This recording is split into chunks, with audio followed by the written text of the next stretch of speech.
Bharti news, सीधा, सटीक और निष्पक्ष। नमस्कार दर्शकों, मैं प्रियंका, आप सबका स्वागत है भारतीय न्यूज के विशेष कार्यक्रम लॉजिकल गुरु में, जिसमें हम आपको कानून से जुड़ी हर खबरों के बारे में सूचित करेंगे।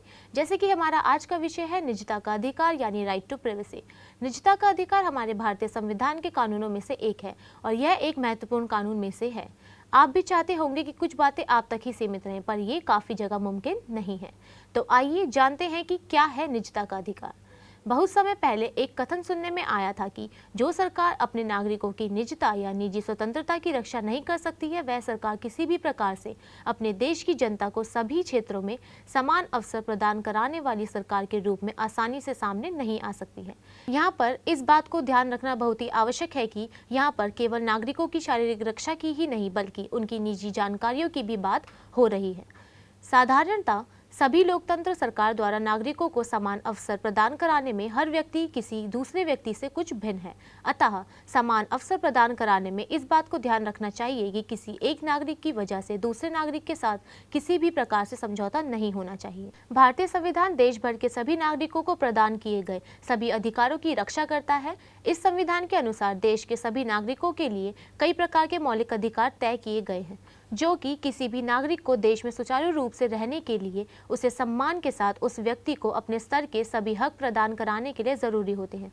हमारे देश भारत में नागरिकों के लिए एक बराबरी का अधिकार, शैक्षणिक और सांस्कृतिक अधिकार आदि सर्वमान्य माने गए हैं। इसी तरह से देश के नागरिकों को एक और अधिकार प्रदान किया जाता है, जिसे निजता या निजी स्वतंत्रता के अधिकार के नाम से जाना जाता है। इसके अंतर्गत किसी व्यक्ति के जीवन में किसी अन्य व्यक्ति की जबरदस्ती के हस्तक्षेप पर रोक भी लगाई जा सकती है। इसमें किसी भी व्यक्ति की निजी, पारिवारिक, ऑनर, रेपुटेशन आदि भी सम्मिलित होती हैं। यहाँ पर इससे संबंधित सभी विशेष बातें और तात्कालिक समय में भारत सरकार पर माननीय सर्वोच्च न्यायालय द्वारा इसके अंतर्गत उठाए गए सवालों का वर्णन किया जा रहा है। निजी स्वतंत्रता या राइट टू प्राइवेसी का वर्णन भारतीय संविधान के अनुच्छेद 21 के अंतर्गत किया गया है, जो कि भारत के नागरिकों को व्यक्तिगत स्वतंत्रता प्रदान करती है। इसके अंतर्गत भारत देश के किसी व्यक्ति को निम्नलिखित अधिकार प्राप्त होते हैं। भारतीय संविधान के इस प्रावधान के अंतर्गत कोई व्यक्ति अपनी निजी जानकारी किसी भी समय किसी भी अथॉरिटी या किसी व्यक्ति से प्राप्त कर सकता है। निजी स्वतंत्रता का अधिकार इस बात की भी स्वतंत्रता देता है कि एक व्यक्ति यह स्वयं तय कर सकता है कि क्या राज्य उस व्यक्ति की निजी जिंदगी के विषय में जान सकता है। यदि वह व्यक्ति राज्य को इस बात की अनुमति प्रदान नहीं करता है, तो राज्य की कोई भी अथॉरिटी उस व्यक्ति को उसकी निजी जानकारी साझा करने के लिए बाधित नहीं कर सकती है।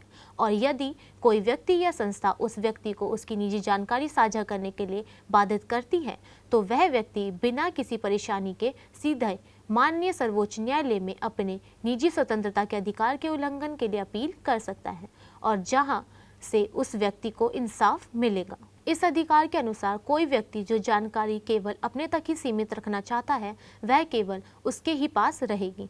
किसी और व्यक्ति या संस्था के पास उस व्यक्ति की जानकारी, उस जानकारी को जानने का किसी प्रकार का कोई हक नहीं होगा।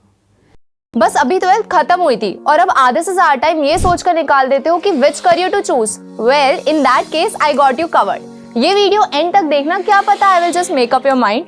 You must have thought of कोई बस ऐसा कोर्स मिल जाए जहाँ अनलिमिटेड जॉब ऑप्शन हो, क्योंकि मैं भी यही सोचती थी। जैसे कि journalist, news anchor, radio jockey, screen writer, video editor, event manager, graphic designer, cinematographer, director, public relation officer, entrepreneur. In fact इन सबसे भी ज्यादा जॉब ऑप्शंस चाहिए। तो just choose BAJMC as your career. BAJMC is not just about theory but plenty of practical knowledge too. BAJMC as a course आपको provide करता है world की better understanding, meeting और working with people of top notch industry.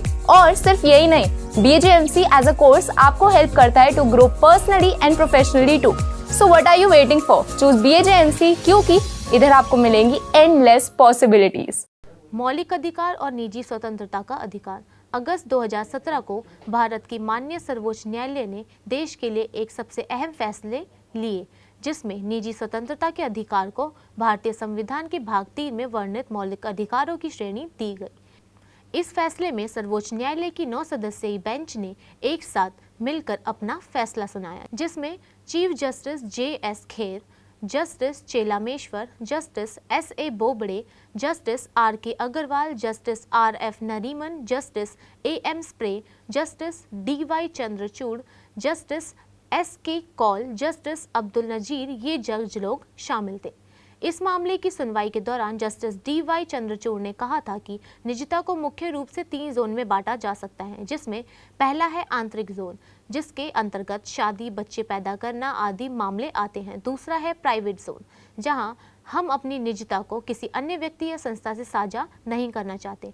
जैसे अगर bank में खाता खोलने के लिए हम अपना डेटा देते हैं तो हम चाहते हैं कि बैंक ने जिस उद्देश्य से हमारा डेटा लिया है उसी उद्देश्य के तहत वह उसका इस्तेमाल करें, किसी अन्य व्यक्ति या संस्था को वह डेटा ना दें। वहीं तीसरा होता है पब्लिक जोन।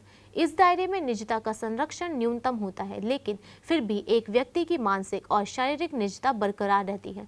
वहीं चीफ जस्टिस J.S. खेर ने टिप्पणी की थी कि अगर किसी व्यक्ति से कोई ऐसा सवाल पूछा जाता है जो उसके प्रतिष्ठा और मान सम्मान को ठेस पहुंचाता है तो वह निजता के मामले के अंतर्गत आता है। चीफ जस्टिस के मुताबिक दरअसल स्वतंत्रता के अधिकार, मान सम्मान के अधिकार और निजता के मामले को लेकर एक साथ कदम दर कदम देखना होगा। स्वतंत्रता के अधिकार के दायरे में मान सम्मान का अधिकार आता है और मान सम्मान के दायरे में निजता का मामला आता है। निजता का अधिकार, राइट टू प्रिवेसी, एक मौलिक अधिकार है जिसे 2017 में भारत के सर्वोच्च न्यायालय द्वारा मान्यता दी गई है और बरकरार रखा गया है। निजता के अधिकार, राइट टू प्रिवेसी को 1948 के सार्वभौमिक मानवाधिकार घोषणा अधिनियम के अनुच्छेद 12 के तहत एक बुनियादी मानवाधिकार के रूप में भी मान्यता दी गई है। भारतीय संदर्भ में निजता का अधिकार, right to privacy in the Indian context, Bharat में निजता का अधिकार भारतीय संविधान right to privacy article in Indian constitution के अनुच्छेद 21 के तहत संरक्षित एक मौलिक अधिकार है। इस अधिकार की सबसे हालिया पुष्टि न्यायमूर्ति K.S. पुट्टास्वामी सेवानिवृत्त बनाम भारत संघ के ऐतिहासिक 2017 के फैसले में हुई। फैसले में निजता के अधिकार, right to privacy in India article 21 को मौलिक अधिकार के रूप में स्वीकार किया गया और यह निर्धारित किया गया कि उचित प्रतिबंधों के अधीन होना चाहिए जो आम जनता और राज्य के हितों की रक्षा के लिए आवश्यक है। इस संदर्भ में भारत के सर्वोच्च न्यायालय ने माना है कि व्यक्तियों को अपनी व्यक्तिगत जानकारी, संचार और अन्य निजी मामलों जैसे मामलों में गोपनीयता का अधिकार है। इसने यह भी निर्णय लिया है कि राज्य को यह सुनिश्चित करना होगा कि उसके नागरिकों की गोपनीयता मनमाने हस्तक्षेप से सुरक्षित रहे। भारतीय संविधान में निजता के अधिकार को मान्यता देने के अलावा कई अन्य कानून भी हैं जो किसी व्यक्ति की निजता की रक्षा करते हैं। इसमें सूचना प्रौद्योगिकी अधिनियम 2000, भारतीय दंड संहिता 1860 और सूचना का अधिकार अधिनियम 2005 शामिल हैं। अपने नागरिकों की गोपनीयता की सुरक्षा के प्रयासों के तहत भारत सरकार ने व्यक्तिगत डेटा संरक्षण विधेयक 2019 भी पेश किया है, जिसका उद्देश्य व्यवसायों द्वारा व्यक्तिगत डेटा के संग्रह, भंडारण और प्रसंस्करण को विनियमित करना है। इस कानून का उद्देश्य व्यक्तियों की निजी जानकारी की सुरक्षा करना और उनकी निजता के अधिकार को बरकरार रखना है। वर्ष 2016 में सरकार ने आधार अधिनियम भी पेश किया, जिसका उद्देश्य प्रत्येक नागरिक को एक विशिष्ट पहचान संख्या प्रदान करना और यह सुनिश्चित करना है कि उनका डेटा सुरक्षित और निजी है। निजता का अधिकार, अनुच्छेद 21, राइट टू प्रिवेसी आर्टिकल 21, भारतीय सर्वोच्च न्यायालय द्वारा दिए गए एक फैसले के अनुसार निजता का अधिकार, राइट टू प्रिवेसी आर्टिकल 21, संविधान के भाग 3 और अनुच्छेद 21 के तहत भारतीय नागरिकों के लिए एक मौलिक अधिकार है। न्यायालय ने विशेष रूप से 3 मापदंड अपनाए जिन्हें अनुच्छेद 21 के अधिकारों का उल्लंघन होने से पहले पूरा किया जाना चाहिए। वैधता अर्थात मौजूदा कानून के माध्यम से, आवश्यकता अर्थात एक वैध राज्य उद्देश्य, आनुपातिकता यानी आक्रमण के इच्छित लक्ष्य और इसे प्राप्त करने के लिए उपयोग की जाने वाली विधियों के बीच एक तर्कसंगत संबंध। बढ़ते डिजिटल युग के कारण उत्पन्न समस्याओं के समाधान के लिए न्यायालय ने मौलिक अधिकारों की उदार व्याख्या अपनाई। इसने व्यक्तिगत स्वायत्तता और गोपनीयता की सुरक्षा के साथ साथ व्यक्तिगत स्वतंत्रता को डिजिटल स्थानों तक विस्तारित करने की वकालत की। सुप्रीम कोर्ट की इस फैसले के परिणाम स्वरूप 6 सितंबर 2018 को भारत में समलैंगिकता को अपराध की श्रेणी से हटा दिया गया, जिससे सहमति से वयस्कों के बीच समलैंगिक संबंधों को वैध माना गया। इस निर्णय के साथ दुनिया का सबसे बड़ा लोकतंत्र भारत इस मौलिक अधिकार को मान्यता देने में अमेरिका, कनाडा, दक्षिण अफ्रीका, यूरोपीय संघ और ब्रिटेन के साथ शामिल हो गया। इसी के साथ आपसे लेते हैं विदा और मिलते हैं अगले बुधवार शाम 8 बजे सिर्फ लॉजिकल गुरु पर। और बाकी खबरों के लिए देखते रहिए भारतीय न्यूज़ और भारतीय न्यूज़ को लाइक, शेयर, सब्सक्राइब करना ना भूलें। धन्यवाद।